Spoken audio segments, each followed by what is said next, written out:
किस प्रकार से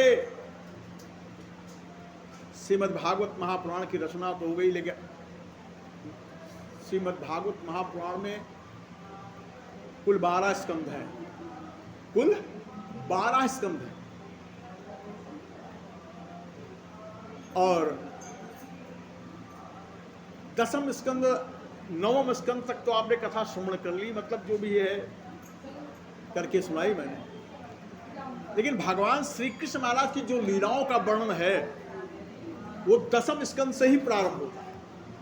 और 10वां स्कंद मालूम है कै हैं? श्रीमद् भागवत महापुराण में 10वां स्कंद दो स्कंद हैं, दो 10वें स्कंद हैं, ठीक है ना। फिर उसके बाद 11वां स्कंद, फिर 12वां, ये दो 10वां स्कंद दो हैं। उन्हीं में भगवान श्री कृष्ण महाराज की दिव्य लीलाओं का वर्णन है। और जब भगवान की कृपा होती है तभी इन कथाओं का हम वर्णन कर भी पाते हैं, और तभी आप श्रवण भी कर पाते हैं। क्योंकि और बाकी तो जो कथाएं हैं श्रीमद् भागवत महापुराण में, वो भी अब आपके जीवन में बहुत बड़ा स्थान रखती हैं, ऐसी बात नहीं। ये कथाएं नहीं, ये कथाएं हमारे जीवन का अभिन्न अंग है। और जो इनको धारण कर लेता है उसका जीवन धन्य हो जाता है। क्योंकि श्रीमद् भागवत महापुराण ये ग्रंथ नहीं बल्कि भक्ति पर ग्रंथ से कहते हैं, जिसके श्रवण करने मात्र से रोम रोम रोमांचित होता है, हृदय गदगद होता है, शरीर पुलकायमान होता है और हृदय में भक्ति का संचार हो उठता है। ये ऐसी कथा है। तो आइए, लेकिन एक बात बता दूं, भगवान श्री कृष्ण महाराज की लीलाओं में सबसे पहले भगवान का अवतार होता है, ठीक है ना। भगवान का जब अवतार होगा तभी तो लीलाएं प्रारंभ होगी, और जब उनका अवतार नहीं होगा। लेकिन इस अवतार के पीछे भी बहुत सी सुंदर सुंदर लीलाएं। तो अवतार के पहले की लीला पहले स्मरण कर लिया जाए, क्योंकि भगवान का अवतार क्यों होता है मालूम है नहीं। भगवान का अवतार ऐसे नहीं होता। रामचरितमानस में श्रीमद् भागवत बाबा तुलसीदास जी महाराज ने वर्णन करते हुए लिख दिया, क्या लिखा कि जब जब हो ये धर्म की हानि, जब जब हो ये धर्म की हानि, बाढ़हि असुर अधम अभिमानी, बाढ़हि असुर अधम अभिमानी। तब तब प्रभु धर विविध शरीरा, तब तब प्रभु धर विविध शरीरा, हरहि कपानिध सज्जन पीरा, हरहि कपानिध सज्जन पीरा, हरहि कपानिध सज्जन पीरा। जब जब धर्म की हानि होती है, अधर्म का बोलबाला हो जाता है, जब संतों का हृदय चित्कार करने लगता है, संसार में पापाचार जब बढ़ जाता है इतना कि जब मानव जाति कराह उठती है, संसार के समस्त प्राणी त्राह त्राह करने लगते हैं, तब परमात्मा का होता है। श्रीमद् भागवत गीता में भी भगवान श्री कृष्ण महाराज ने तो यही कहा ना, यदा यदा हि धर्मस्य ग्लानिर्भवत् भारतः अभ्युत्थानम् अधर्मस्य तदात्मानं सृजाम्यहम्। तो भगवान का अवतार किन परिस्थितियों में होता है, आइए आज इस कथा का हम प्रारंभ करते हैं। सूत जी महाराज कहते हैं, हे शौनकादित्यो, द्वापर युग की बात है। एक राजा थे जिनका नाम था महाराज उग्रसेन, उग्रसेन नाम। आपको मालूम होना चाहिए ये राजा लोगों के पता नहीं क्यों संतानें क्यों नहीं होती, ये मेरी समझ नहीं हुई, बाद में हुई। और कि तो बहुत ही बड़े पापी हो कि तो भगवान ही का अवतार हो गया, ऐसा भी है। महाराज दशरथ के यहाँ हजारों वर्ष की उम्र उनकी हो गई, लेकिन तब भी संतान की प्राप्त उन्हें नहीं होती। मानस में वर्णन मिलता है ना कि एक बार भू पता मन माही, एक बार भू पता मन माही, भई ग्लानि मो रहे सुख नाही, भई ग्लानि मो रहे सुख नाही। श्रृंगेरी से वशिष्ठ बुलावा, श्रृंगेरी से वशिष्ठ बुलावा, गोत्र काम तब यज्ञ करावा, गोत्र काम तब यज्ञ करावा। अब जानते हो महाराज दशरथ ने चौथापन आ गया था भाई, और महाराज दशरथ की आयु क्या थी मालूम है आपने? महाराज दशरथ की आयु 60,000 वर्ष की थी, 60,000 वर्ष। जब राम लक्ष्मण भरत शत्रुघ्न हुए हैं तो 60,000 वर्ष की आयु थी।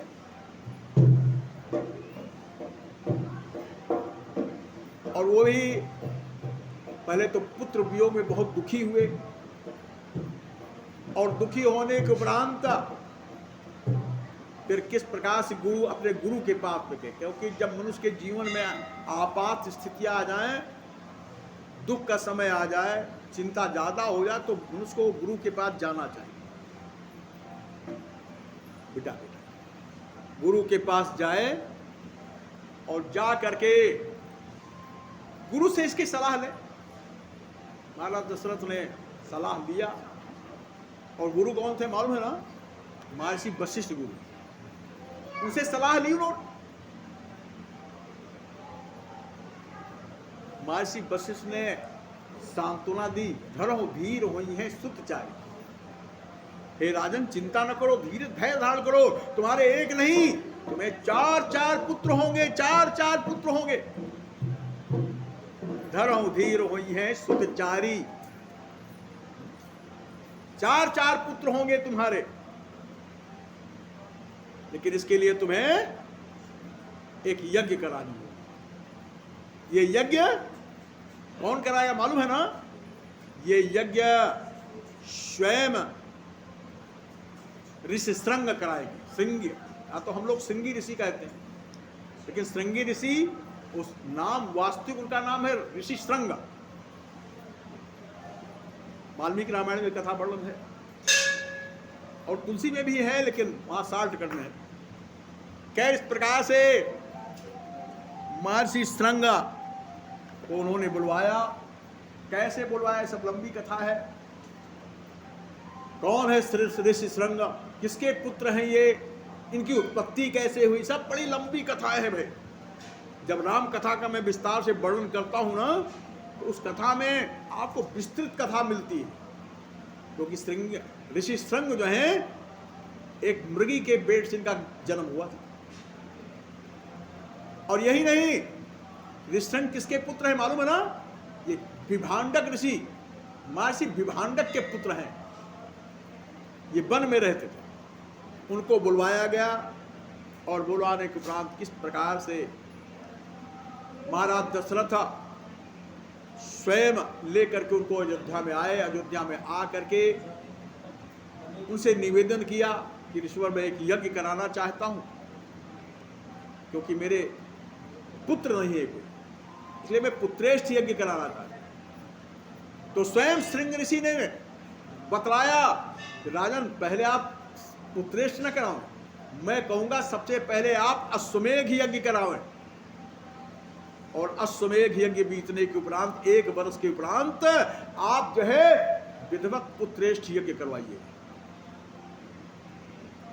खैर, इस प्रकार से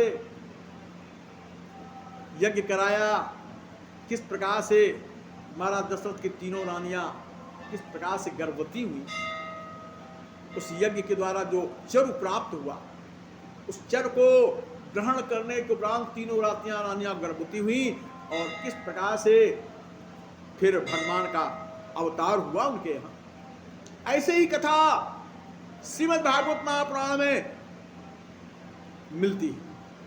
आइए अब श्रीमद् भागवत महापुराण की दिव्य कथा का हम वर्णन कर रहे हैं। सूत जी महाराज कहते हैं, हे शौनकादियों, ऐसे पूर्व काल में यानी द्वापर युग में स्वयं एक राजा हैं जिनका नाम है महाराज उग्रसेन। वैसे उग्रसेन दो भाई हैं, मालूम है ना। एक का नाम पहला तो उग्रसेन है ही है, दूसरे भाई का नाम है देवक। कभी सुना है आपने देवक का नाम? महाराज उग्रसेन के सगे भाई हैं महाराज देवक। अब इनकी देवक की कथा तो मैं बाद में सुनाऊंगा, पहले उग्रसेन की कथा। उग्रसेन के भी कोई संतान नहीं है, वो भी बेचारे संतान के वियोग में बेचारे अत्यंत दुखी हैं, वो अत्यंत दुखी हैं। लेकिन अब एक बात बता दे, सबका विधि का विधान है। कब क्या होगा, कब पुत्र की प्राप्त होगी, कब संतान उत्पन्न होगी, ये तो गर्भ का विषय है। जब परमात्मा की इच्छा होती है तभी होगा, उससे पहले तो लाख कोशिश कर लो।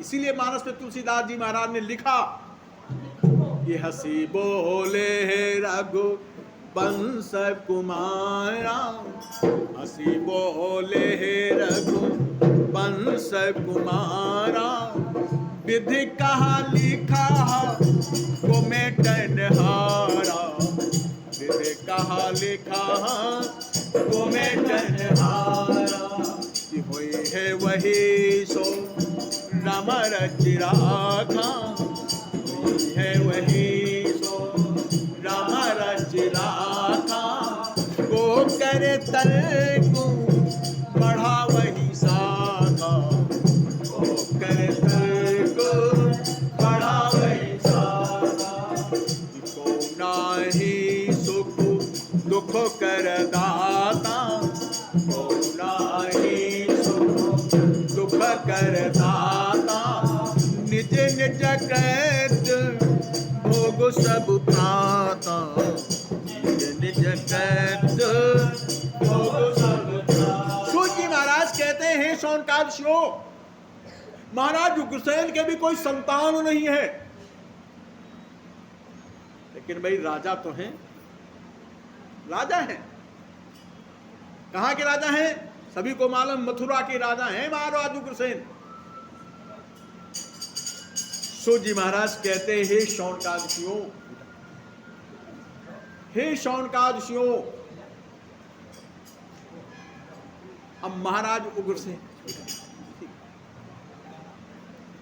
महाराज उग्रसेन पुत्र वियोग में दुखी तो रहते हैं, लेकिन अब कैसे संतान प्राप्त होगी ये तो परमात्मा जाने, गर्भ का विषय है। इस विषय का हम वर्णन करें। सूत जी महाराज कहते हैं, हे शौनकादियों, महाराज उग्रसेन की पत्नी भी है जिनका नाम है तारा। तारा नाम है उनका, और खुशहाल जीवन है। भाई राजा है, महारानी है वो, बहुत से सखी सहेलियां हैं उनकी, चक्रवर्ती सम्राट है महाराज उग्रसेन, ऐसी बात है। बड़े बड़े राजा, जरासंध जैसे राजा सब मित्र हैं। खैर, होता क्या है, एक दिन तारा जो है ना, महाराज उग्रसेन की जो पत्नी है, ये अपनी सहेलियां इनके घर में एकत्रित थी। चलो भाई, आज कहीं भ्रमण करने के लिए चला जाए, भाई आज कहीं भ्रमण करने के लिए चला जाए। सभी सखियां बड़ी प्रसन्न हुई, क्यों नहीं भाई, क्यों नहीं, बहुत दिन से हम लोग भ्रमण करने के लिए नहीं गए, चलो आज कहीं भ्रमण किया जाए। सूर्य महाराज कहते हैं शौनकादियों, इस प्रकार से तारा समस्त सहेलियों के साथ में एक सोने के रथ पर सवार होकर के किस प्रकार से भ्रमण करने के लिए चल देती, और भ्रमण करने के लिए जब चली वहीं पर एक नद है, नदी, उस नद में और उसी नदी के पास में एक बड़ा विशाल वन भी है, बड़ा विशाल वन है। खैर शाही व्यवस्था कह लो। ये समस्त सखियों के साथ में जा करके उसी नद में स्नान करती, समस्त सहेलियां स्नान किया, और स्नान करने के उपरांत क्या हुआ मालूम है ना? स्नान करने के उपरांत भाई समस्त सहेलियां एक जगह पर एकत्रित हो गई। इतने में क्या हुआ, तारा के मन में विचार आया क्यों ना हो थोड़ा सा इस वन में भी घूम लिया जाए। तो सहेलियों के साथ नहीं गई, वो कुछ देखना होगा। वो तारा जो है अकेले ही उस वन में चली जाती, और उसमें तारा की स्थिति क्या थी? तारा रजस्वला में थी, तारा जो है रजस्वला में थी। उसे स्वयं उस वन में गई। अब वन में जाने के उपरांत वहां एक अद्भुत दृश्य देखा। क्या देखा अद्भुत दृश्य? कोई अद्भुत दृश्य नहीं है। देखा महाराज उग्रसेन यहां पर विराजमान है, वन के अंदर महाराज उग्रसेन विराजमान है। स्वयं तारा कहने लगी, स्वामी आप यहां। उग्रसेन कहने लगे, क्या कहूं देवी, हम तुम्हारे बगैर एक पल नहीं रह पाते, हम तुमसे बहुत प्रेम करते, हम तुम्हारे बगैर एक पल नहीं रह पाते, तुम्हारे बगैर मुझे रहा नहीं जाता। और ये कहते हुए उस उग्रसेन ने क्या किया, स्वयं तारा को अपने हृदय से लगा दिया। और हृदय से क्या, ये समझ लो कि उस समय उसने, पति पत्नी है भाई, लेकिन ये पति है भी कि नहीं है, कि वेश धारण किए हुए हैं। शिव जी महाराज कहते हैं, हे शौनकादियों, उस समय उस उग्रसेन ने तारा के साथ समागम हुआ, और समागम होने के उपरांत वो जो उग्रसेन था ना, वो एक राक्षस के रूप में परिणित हो गया। और जब देखा तारा ने ये मेरे साथ छल, देवी तूने मुझे पहचाना नहीं, मेरा नाम कालनेमी है, मैं कालनेमी हूं। और देवी तुम तो पुत्र के वियोग में बहुत दुखी थी ना, इसलिए जाओ देवी, मेरे ही अंश से तुम्हें सुंदर संतान की प्राप्त होगी, और ये ऐसा वैसा पुत्र नहीं होगा, ये त्रिलोक विजयी होगा। इसके जन्म के उपरांत पूरे संसार में हाहाकार मच जाए। ऐसा उसने कहा और कह करके लुप्त हो गया। अब एक बात बता दें, ये सब बातें किसी को बताने वाली तो होती नहीं। तारा उस वन से स्वयं सखियों के पास में आई, और कोई ऐसी घटना घट गई तो लोगों को बताना चाहिए भाई ना। लेकिन स्त्री का सबसे बड़ा जेवर क्या होता है ना, लज्जा ही उसका जेवर। स्वयं तारा ने एक शब्द किसी को बताया, अपनी इतनी सहेलियां थी, सहेलियों को भी नहीं बताया। जब कभी कभी स्त्रियां आपस में बातें कर लेती हैं, लेकिन यहां रहस्य बना। सूर्य महाराज कहते, हे शौनकादियों, तारा लज्जित तो है, लेकिन फिर भी अपनी सहेलियों के साथ उसी रथ पर बैठ करके इस प्रकार से अपने महल आ गई और आनंद पूर्वक जीवन व्यतीत करने लगी। किसी से कुछ बताया ही नहीं। लेकिन अब तो वो गर्भवती हो चुकी है ना, गर्भवती हो चुकी हो, समय आया, रात्रि की बेला में उसने एक पुत्र को जन्म, जब समय आया तो एक पुत्र को जन्म दिया। पुत्र तो बड़ा तेजस्वी है, ऐसी कोई बात नहीं, लेकिन यह बात महाराज उग्रसेन को भी पता चली, पता है मेरे घर में पुत्र उत्पन्न हुआ। खुशी है भाई, महाराज उग्रसेन को भी प्रसन्नता हुई कि चलो कम से कम मेरे घर में पुत्र ने जन्म तो लिया, मैं पिता तो हो गया। क्षण भर की यह खुशी है, खुशी हुई। और खुशी होने के उपरांत सूत जी महाराज कहते